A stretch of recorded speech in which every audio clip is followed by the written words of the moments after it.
Hello friends, welcome back to my channel. It is a fine Saturday afternoon and I have not done anything today except enjoy this bowl of ramen. Oh my god, I almost spilled it. Okay, we're not gonna do that again. This may look fancy, but in total it probably costs around 50 cents.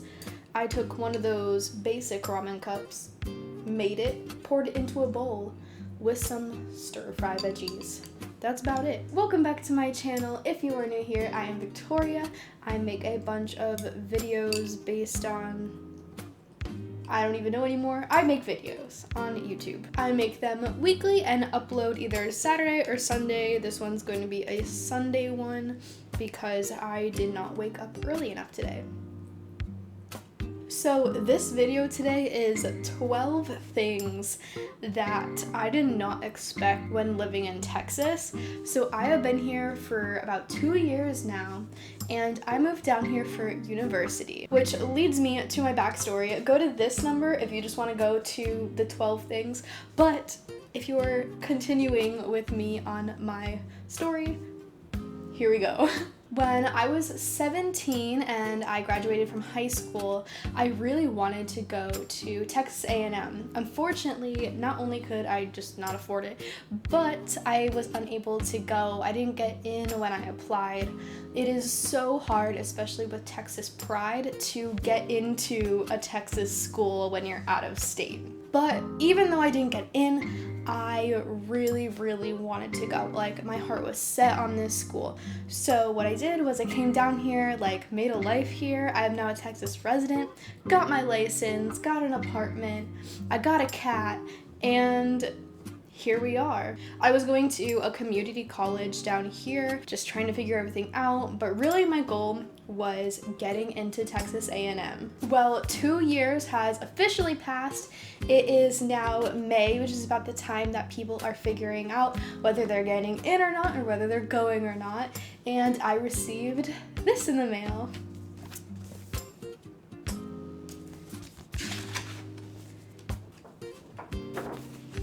Y'all, I got in.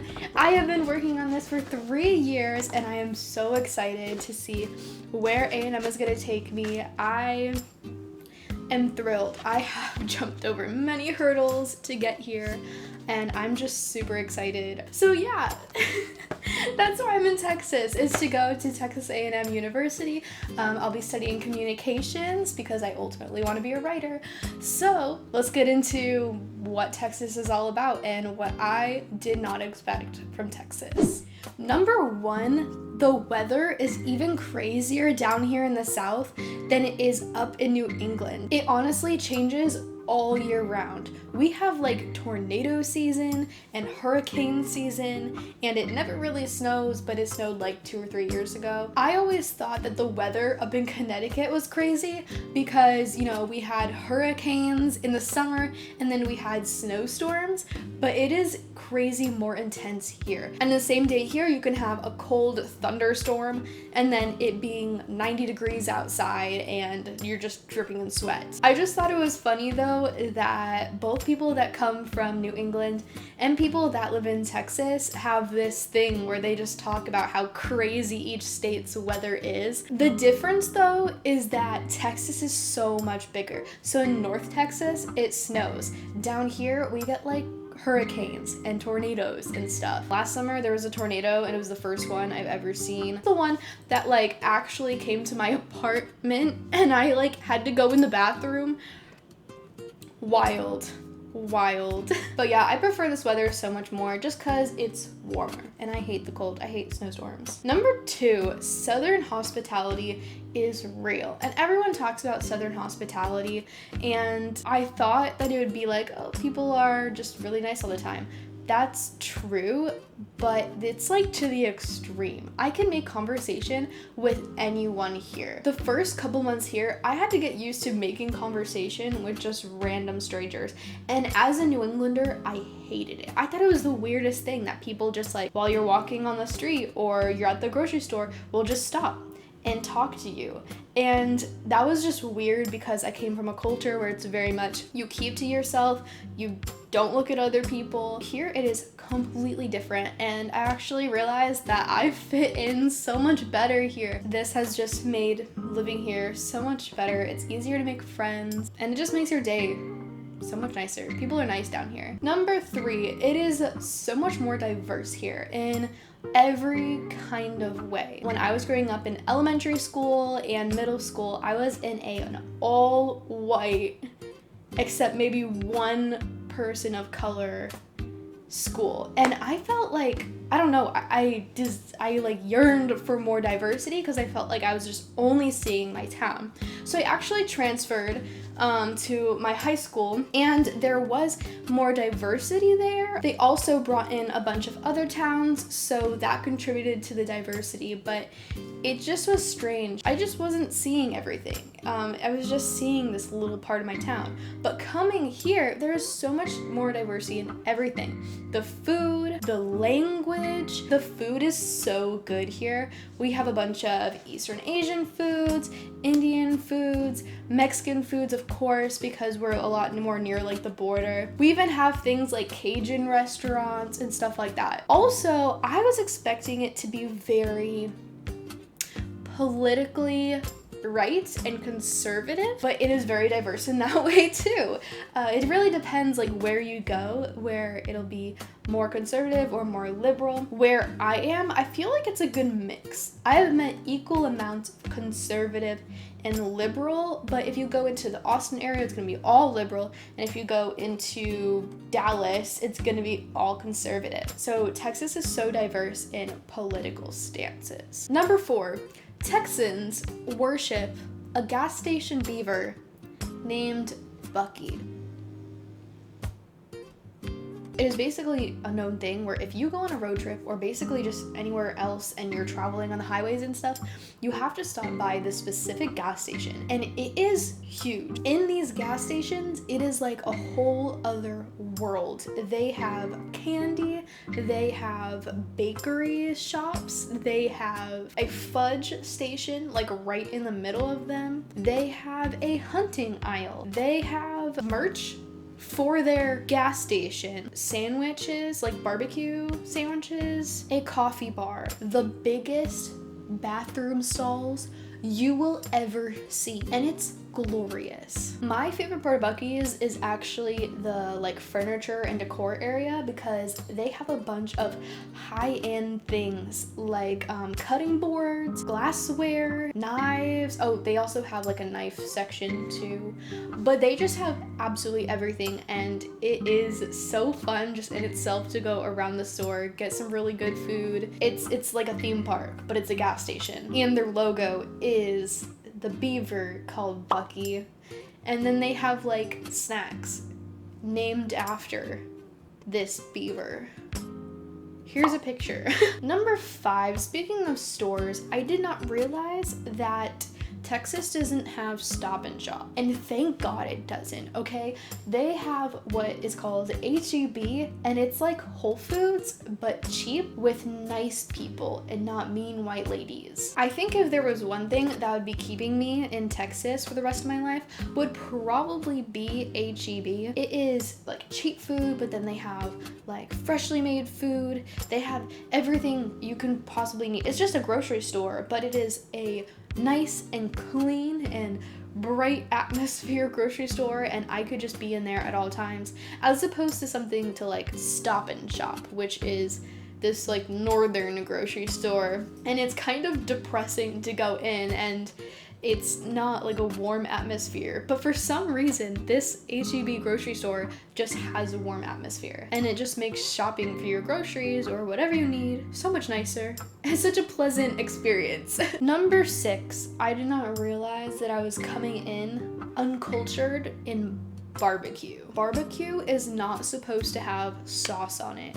If you have to douse your barbecue meats in sauce, you're not doing it right. You're not doing it right. And that's what I thought. Like, I thought the sauces is what makes it. No, you have to have these specific like rubs and seasonings that bring out the flavor in the meat. I just didn't understand barbecue until I came to Texas, specifically Austin, and their barbecue is mind-blowing. My favorite kind of barbecue is like ribs, and I do like, you know, the baby back ribs like drenched in sauce. I still love that, but there is something about dry rub ribs that like the flavor of the meat comes through, but so do the spices. They do it good here. And do not give a Texan barbecue meats drenched in just sauces. That's not how you do it here. Number 7. So I kind of understood that if you're near the city, there's going to be a lot of business opportunities. And I'm closest to Houston, but I ultimately want to move to Austin because Austin is the best city in the world. But number 7 is I didn't realize there were so many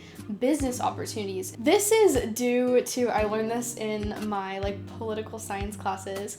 This is due to the fact that we're in this economic triangle of Texas of like 3 large cities, which is San Antonio, Houston, and Dallas. And so these 3 cities, and like Austin is in there too, but they just don't count that in the triangle. All of these cities just create this booming economy. And that's why everything is so cheap down here. Being down here gives me such a better chance of business opportunities. This is very different from Connecticut, where a lot of businesses in Connecticut are failing. People are moving out of Connecticut. It's not thriving like it is, like Texas is. Texas is a whole other world, and their economy is doing really nicely. I mean, not now because of coronavirus, but in general, the economy was doing nicely. Number 8. Texas is so big that it has its own chain restaurants. I think the biggest one I can think of is Whataburger, which technically I think someone just bought Whataburger who is not a Texan, so that sucks. But Whataburger is, you know, known to be like the Texan restaurant. It's a burger fast food restaurant, and it is so good. Jack in the Box is another one. Both of these are restaurants that I just completely binged at as soon as I moved here. I mean, Jack in the Box isn't even that good, but I think it was just the fact that I've never had it before that there's something about their tacos. There's something about those cheap tacos. Food in general is just a really big thing in Texas, so I'm not surprised, but at the same time, it's just like we have our own chain restaurants. Like, they're not across the US, they're just across, you know, the country of Texas. Sometimes it really does feel like its own country. Number 9, everything down here is so much cheaper. And I kind of touched on this a little bit, but here's an example. My family and I love mangoes, and up in Connecticut they come for like a specific short season, but they're also super expensive. They're like $1 or more each, and you know, I can't just eat as many mangoes as I want if they're $1 each. You know, that's like the same price as an avocado. That's it, kind of just crazy. But we have like mango sales down here, especially because we're a lot closer to Mexico. Mangoes are just all over the place. They're so much cheaper. Like, I just bought mangoes for 50 cents each, and it's my favorite fruit, and they're so good. But basically, that's just one example of everything is cheaper down here. The gas is cheaper, the living is cheaper. It is so much cheaper to live down here, dude. The groceries are cheaper. That's just another reason as to why I would want to stay here, is because the living in general is just cheaper, which relieves some stress off of you. Things in Connecticut are so freaking expensive. When I went up there for Christmas break or summer break, all of the prices are spiked, and it just sucks to see. Like, y'all are suffering. You should just come down to Texas. Number 10. I cannot comprehend a Texas map. When people tell me where they're from, I'm just like, so which one of the major cities are you near? Which one? Because I have no idea what your town of 1,000 people and where it is. I kind of know the area that I'm around now, but that's only a fraction of what Texas actually is. I know more of the eastern area because that's where I'm from, but when people come from the complete opposite direction, like El Paso, I don't know anything there. There are thousands of little tiny rural towns where people are from, and I wouldn't know any of them. Even Texans that have lived here their whole life don't know where other people are from if they say it. There's just so many cities and towns and villages or something everywhere. And Number 11, everything really is bigger in Texas. I thought that was an exaggeration, you know, like a prideful thing, like everything is bigger in Texas. But literally, if I go into somebody's house with like a pool and a giant nice kitchen and they have like 2 living rooms, they're like, oh my gosh, I'm so sorry, it's just a tiny place. Are you kidding? Your place would cost like $300,000 if you got it in Connecticut. But meanwhile, you can get a really nice apartment or house for a lot less. Honestly, like, the food portions are bigger, the barbecues are bigger, parties are bigger, the churches are bigger, the cities are bigger, the movie theaters are bigger. Everything is just bigger. Like, I don't even know how to explain it. There's just so much Texas pride here that it comes into everything that is in this town or state. And honestly, it just makes everything a lot more fun. And now to number 12. And I don't know why, but this is number 12 because it's a very specific and random thing. But this is the very first thing that I noticed about Texas. The Texas highways freak me the heck out. They look like futuristic and they like dive under each other and wind around. Like, I've never seen anything like that, and maybe it's just me, but I don't know, they freaked me out. I'm like, how do you drive on those? Not only would I get like a fear of heights, but I would get lost. It looks like one of those train station things that you can make as a kid that like you can have one go over and then one down and it comes around with the electric little train or the train with the battery. Like, that is one thing that I would not like about moving to the cities are these weird futuristic highways that loop around each other and looks just so confusing and messy, like a bowl of spaghetti. But that could just be me. Maybe they have those in other states, but I have not seen those in Connecticut. But yeah, to be frank, like, moving to Texas was kind of a culture shock. It is so much more different than I thought. But I just kind of assimilated naturally, and I'm like a Texan now. People can't really tell the difference, other than if I say water. People don't like how I say water. I think it's too sharp or something. I don't know, I don't open my mouth wide enough. That is the only time where they know that I am not from Texas. But as long as I don't say water, well, then they have no idea. In all honesty though, I have loved my 2 years being here. Like, I love Texas. I don't want to go anywhere else. Like, Texas has a special place in my heart now. There is a reason why people are so prideful of being a Texan, living in Texas. People are so much kinder. People are happy. Yeah, so if you ever get a chance to come down to Texas and visit, I totally recommend it because Texas is so awesome. Well, thank y'all so much for watching. If you enjoyed the video, don't forget to give a like or a comment. I love seeing your comments, suggestions, questions. Maybe think about subscribing and hitting that bell icon so you get notifications every single time that I post. And I hope y'all have a beautiful rest of your day. Bye!